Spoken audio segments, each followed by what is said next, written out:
नमस्कार, आज हम लोग डोंबिवली एमआईडीसी के फ़ेज़ 1 में खड़े हुए हैं।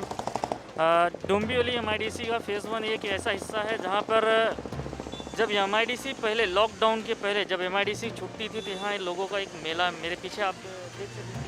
यहाँ से ये रोड जो है इस समय खाली है, लेकिन इसके पहले यहाँ पर पूरा का पूरा एक मेला निकलता था, क्योंकि इतने लोग यहाँ पर काम करते हैं। लेकिन आज लॉकडाउन के बाद समस्या जो है एकदम गंभीर हुई है। कंपनियाँ पूरी तरह से चालू नहीं हुई हैं। जो भी कंपनियां चालू हुई हैं वो मज़दूरों को 20%, 30%, 50 तक पहुंची हुई हैं। अभी तक पूरे मज़दूरों को यहाँ नहीं लाया गया है या बुलाया नहीं गया है, और बाकी के मज़दूर हैं भी तो उनके हाथ में काम नहीं है।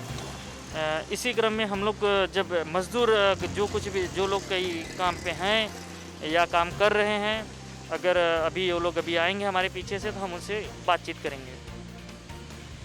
नमस्कार, अभी हमारे साथ एक दादा जी हैं, हम उनसे बात करेंगे कि लॉकडाउन जब लगा और लॉकडाउन के जो 5-6 महीने रहे और उसके बाद अब लॉकडाउन कुछ हद तक ओपन हो गया है, तो इस बीच क्या समस्याएं रही इनके साथ में?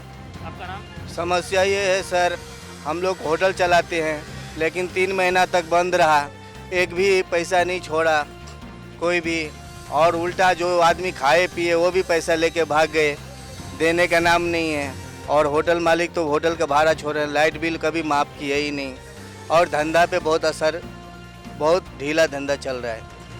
लेकिन क्या करेगा, हम लोग उधर से आके फंसे हुए तो अभी कैसा भी करके घींच तान के चला रहे हैं। जब लॉकडाउन लगी तो आप यहीं थे कि फिर इसके बाद आप भी अपने? नहीं सर, मेरी मम्मी ऑफ हो गई थी तो मैं गाँव चले गया था। मैं बिहार के रहने वाला हूँ, मुनिगाछी का। इन्होंने एक बात कही जो लाइट बिल की, कि लाइट माफ़ी होनी चाहिए, इलेक्ट्रिसिटी बिल की माफ़ी होनी चाहिए। आज उसको लेकर के महाराष्ट्र भर में पूरा आंदोलन चल रहा है। जितनी भी विपक्षी पार्टियां हैं वो आंदोलन कर रही हैं, लेकिन एक उससे भी बड़ी बात इन्होंने कही है कि ये वहाँ से आ तो गए हैं, होटल चालू हो गई है, लेकिन फिर भी इनकी होटल उस अंदाज में नहीं चल रही जैसे चल रही थी। अभी हम बात करेंगे इसी क्रम में एक दूसरे भाई से। आपका नाम? नावराज कावड़े। नवराज कावड़े। आप कहाँ के रहने वाले हैं? हम यो विदर्भ। विदर्भ, महाराष्ट्र। नहीं, हमारा जो है कंपनी जो बरोबर दे रही, पगार भी टाइम पे दे रही। अभी लॉकडाउन में था, हमारा जो पैसा काटा था तो अभी वो पैसा भर के पेमेंट भर के दिया था 3 महीना, लेकिन अभी थोड़ा काट रहे थे। क्या करेगा, अभी घर के तो दिया ना, अभी ठीक चल रहा है अभी। हाँ, आपकी तरफ से इनका ये कहना है कि इनकी जो कंपनी थी इन्हें बराबर टाइम पे पगार मिली, लॉकडाउन में पूरा मिला। अभी जब काम कर रहे हैं तो कुछ हद तक कंपनी जो है सैलरी में कटौती कर दी है, लेकिन दे रही है, और कह रहे हैं कि कंपनी अगर फिर से रूटीन पकड़ लेगी, चलने लगेगी, इन्हें फिर से पूरी पेमेंट इनको कर दी जाएगी। भाई साहब, आपका नाम? सर, मैं हमारे कंपनी में काम करता हूँ। हमारा कंपनी ये एमआईडीसी से बहुत ठीक है, क्योंकि हमारा सब पीएफ सब कट्टा है, एसआई कार्ड है, बोनस मिलता है। लेकिन बाकी हम जिस कंपनी में माल लेके जाता हूँ ना, उस कंपनी का आप हालत देखेंगे ना बरोबर उनको पीने का पानी नहीं, बरोबर बाथरूम नहीं, और उनका 12 घंटा ड्यूटी करके लेते। और उनका कैसा कॉन्ट्रैक्ट सिस्टम उनका पूरा ज़िंदगी जा रहा है, उनको छोड़ने के बाद कुछ भी नहीं मिलता है। ये कॉन्ट्रैक्ट सिस्टम भी रहेगा तो भी पीएफ तो कटना मांगता है। उनका लड़के लोग कैसे, मतलब लड़के लोगों का कुछ तो भवतव्य मांगता है ना, ऐसे ही एमआईडीसी हालत है कपड़ा मिल में। बाकी हमारा जो कंपनी हमको सब ठीक है। 12 घंटे नहीं करने, 8 घंटा देना है, क्योंकि 12 घंटे से अगले वाले को कैसा काम करेगा, वो काम नहीं मिले ना 12 घंटे, तो 8 घंटा ड्यूटी देनी चाहिए। इन्होंने एक मज़दूरों के लिए सबसे बड़ा मुद्दा उठाया है कि किसी भी मज़दूर के लिए अगर कॉन्ट्रैक्ट बेसिस कोई भी सिस्टम है और उनके पगार उनको मिल रही है, त्योहार का जो छुट्टी रहता है ना, हमारा कंपनी बरोबर देते, बाकी ठिकाने हम लोग उनको पूछताछ करते हैं ना, ये अपना त्योहार का जो होली का दिवाली का उनको भर के नहीं मिलता, उनको दांडी लगता है। अपने हिंदू का त्योहार जो होता है उसमें भर के देना मांगता है ना। कंपनी समझा कानून है का बाबा, दिवाली का 3 दिन, होली का 2 दिन, उनको कुछ भर के नहीं मिलता, उनका दांडी लगता है।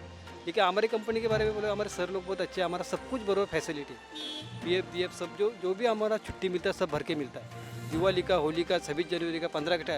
लेकिन बाकी हम लोगों को थोड़ा पूछताछ होते हैं। हमारे दोस्त लोग जो है ना, उनका आप हालत देखेंगे ना, टाइम से पगार नहीं है, और उनकी मतलब सिर्फ इतना काम करो उतना ही मिलेगा, बाकी उनका ना पीएफ नहीं, एसआई कार्ड नहीं, ये सिस्टम। कामगार संगठना भी काम करती है इन एमआईडीसी क्षेत्रों में। कामगार संगठना कामगार संगठन काम करती है एमआईडीसी क्षेत्रों में? कोई ऐसा यूनियन कुछ भी नहीं, सब लोग डर चुके हैं, मतलब डरते अपने को निकालेगा। तो ज़्यादा करके उत्तर भारतीय बिहार के लोग हैं, वो मध्य प्रदेश के हैं, हम लोग तो महाराष्ट्र, लेकिन हम क्यों हमारे कंपनी के बारे में मतलब, क्योंकि हमारा कंपनी वो लोगों से बहुत 80% अच्छा है। हमारा सर लोग बहुत अच्छे हैं, हमको सब कुछ मिलता है, क्योंकि अभी आपको 20 साल हो गए, मेरे को भी 14 साल हो गया, तो हमको कोई दिक्कत नहीं। लेकिन बाकी लोगों को हम जब पूछते हैं ना, तो उनको इतनी बेकार हालत है क्या पूछो मत। ऐसे लगभग एमआईडीसी में कितनी कंपनियां होंगी जिनमें? बहुत सारी कंपनियाँ हैं। बहुत सारी कंपनियां हैं जिसमें प्राइवेट सिस्टम हाँ। तेजी से है, हाँ लेकिन वहाँ पे जो बेसिक सुविधाएं हैं वो सुविधाएं तक नहीं है। नहीं हाँ बेसिक तो क्या है, अभी लेबर चार्ज वाले आएंगे तो उसको दबा देंगे वो लोग को उसका मिलता नहीं मजदूर पे। हाल में एक यहीं कहीं किसी कंपनी में एक मजदूर के गिर कर मरने की खबर आई थी। हाँ ये उसको कुछ नहीं मिला, उसको कुछ भी नहीं मिला। कुछ नहीं मिला उसको। और किसी ने जो है उसके आवाज़ उठाया था लेकिन दबा दिया। आवाज़ उठाई थी। हाँ दबा दिया, वो जो हॉस्पिटल वाले ने जब दिया लेकिन उससे दबा दिया उसको, इन वाले को। उसका एक हाथ टूट गया था पाइनर डैंग में, उसको कुछ लड़के को कुछ नहीं मिला, उसको हाथ कट गया था एक साइड। तो यहाँ पे लगभग कितनी संगठनाएं काम करती हैं मजदूरों के हित के लिए? अगर आपको जानकारी में कोई संगठन है जो मजदूरों के हित में काम कर रही है? हाँ बहुत है, 200-300 आदमी हैं।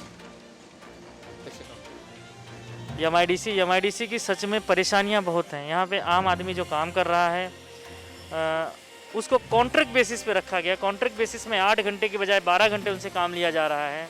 बेसिक सुविधाएं पीने का पानी और शौचालय उनके लिए नहीं है। ऐसी स्थिति में मजदूरों को रखा गया है।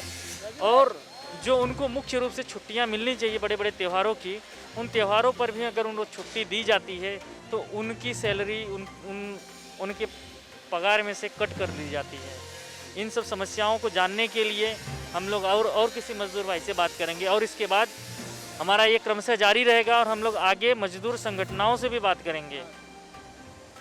सर आपका नाम? मेरा नाम एस.के. वर्मा, सुभाष कुमार। जी सर बताइए, आप लॉकडाउन में जब से लॉकडाउन लगा और आज अनलॉक 5 पे हम लोग चल रहे हैं, लगभग पूरे कुछ लॉकडाउन हद तक खुल गए हैं। Okay right. तो इसमें आपको क्या समस्याएं मिली? सर मुझे सबसे बड़ी परेशानी तो यहाँ पे छोटे छोटे बच्चे आते ही जाते हैं, बहुत लाइट की बहुत टेंशन है। सबसे बड़ी टेंशन लाइट की है यहाँ पे। और बरसात के टाइम में इतना पानी भर जाता ना, पे पूछो मत। अभी कुछ टाइम पहले बरसात आई थी, सब पानी भरा था, तो ही बहुत से बंदे काम पे भी नहीं जा पाए पानी की वजह से। और लाइट सही 5 बजे ऐसा अंधेरा हो जाता, बहुत ज़्यादा अंधेरा होता है यहाँ पे। 5 बजे के बाद में अंधेरा होता है यहाँ पे। बस ये टेंशन है मुझे, और कोई टेंशन नहीं सर। आप जहाँ काम करते हैं या किसी भी एमआईडीसी के अधिकारी से ऐसी कभी शिकायत की है कि यहाँ पे पानी की यहाँ पे बिजली की सबसे बड़ी समस्या है या लाइट की समस्या सबसे बड़ी? लाइट के बारे में बोला था अपने उससे, वो है ना हमारे सर, उनसे बोला था मैं सर यहाँ पे लाइट का इंतजाम करवाओ ना। तो सर क्या बोलते हैं, हो जाएगा इंतजाम, तुम्हें क्या ज़रूरत पड़ी है, तुम्हें परेशानी है? हमें परेशानी नहीं है, हमारे लोग बात को परेशानी है ना, जो रोड पे चलते हैं उन्हें परेशानी बहुत ज़्यादा है। हमें परेशानी जो थोड़ी बहुत तो होती है, ऐसी बात नहीं, लेकिन जो आम चलता आम इंसान उन्हें तो बहुत ज़्यादा परेशानी होती है सर। अब गाड़ी जाती है, गाड़ी में पानी भर जाता, छींट आती है बहुत, कपड़े सारा हो जाता है। बस ये टेंशन है सर, और कोई टेंशन नहीं। नो, कपड़े का ज़्यादा आपको परेशानी है? कपड़े का परेशानी नहीं सर, मुझे लोग वाली चिंता है। अच्छा, लोगों की चिंता है। जी। वाकई जो है यहाँ पर अंधेरा होना सबसे बड़ा एक सबसे बड़ी परेशानी है। और यहाँ पे कोई भी घटना कभी भी घट सकती है। हाँ, हो सकता है सर, जो मर्जी हो सकता है, कुछ भी हो सकता है ना पे सर, कुछ भी हो सकता है, मर्डर भी हो सकते हैं ना पे, ऐसी बात नहीं है। नहीं आम है ये, तो आम हो सकता है, कोई बड़ी बात नहीं है। बस ये बोलना चाहता हूँ सर मैं, और कुछ नहीं, सिर्फ लाइट का इंतजाम होना चाहिए, मेन चीज़। धन्यवाद।